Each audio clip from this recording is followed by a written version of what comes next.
सीजू को कैद करते हुए सैनिक कहता है, युवराज महाराज के आदेश की उल्लंघना कोई भी नहीं कर सकता। आपको जेल में रहकर ही कार्रवाई और मौत की सजा का इंतजार करना होगा।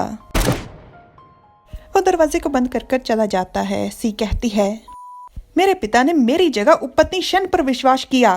उन्हें शक है कि मैं बगावत करने की योजना बना रहा हूँ। जो दीवार से धक्कर कहता है, अगर बगावत शुरू करने का शक महाराज को किसी पर करना चाहिए तो वो पक्का मुझ पर करना चाहिए। आप सच में बहुत बदकिस्मत हो। सी आकर तुरंत यू का गिरेबान पकड़कर चिल्लाते हुए कहती है, राजकुमार रेजेंट, अभी इस तरह के व्यंग कसने का समय नहीं है, तो मजाक बंद कीजिए। यू फिर से मुस्कुराते हुए कहता है, मैं पहले कभी जेल में नहीं आया हूँ। आपकी कृपा से मुझे पहली बार आखिरकार यहाँ आने का मौका मिल गया। सी दांत पीसते हुए कहती है, राजकुमार रेजेंट, आपका और मेरा सर कलम होने वाला है। आपको मौत से डर नहीं लगता? यू कहता है, सही व्यक्ति के लिए मरने में मुझे कोई अफसोस नहीं होगा। यह बात सुनकर सी का दिमाग चकरा जाता है और वो मन में कहती है, सही व्यक्ति कौन? मैं?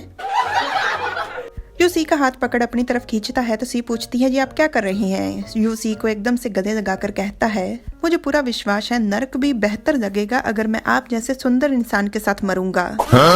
इतना सुनते ही सी तुरंत उसे धक्का दे देती है और मन में चिल्लाकर कहती है, मुझे पता था, यू मोरोंग एक नंबर का ठरकी है।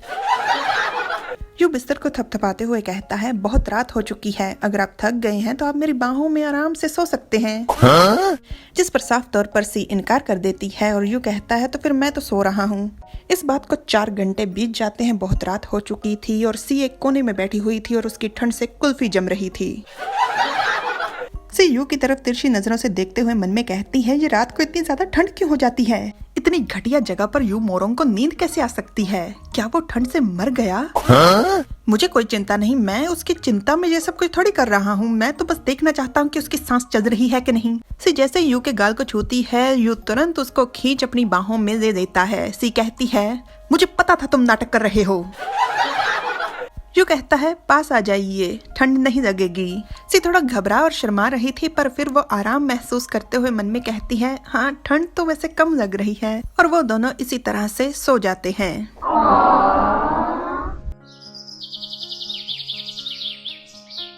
अगली सुबह जैसे ही सी की आंख खुलती है, यू कहता है, मेरे प्यारे युवराज, क्या कल रात आपको मेरी बाहों में अच्छे से नींद आई? आपने मुझे मजबूर किया था। और मन में कहती है, हाँ इसने मुझे मजबूर किया था अपने साथ सोने के लिए।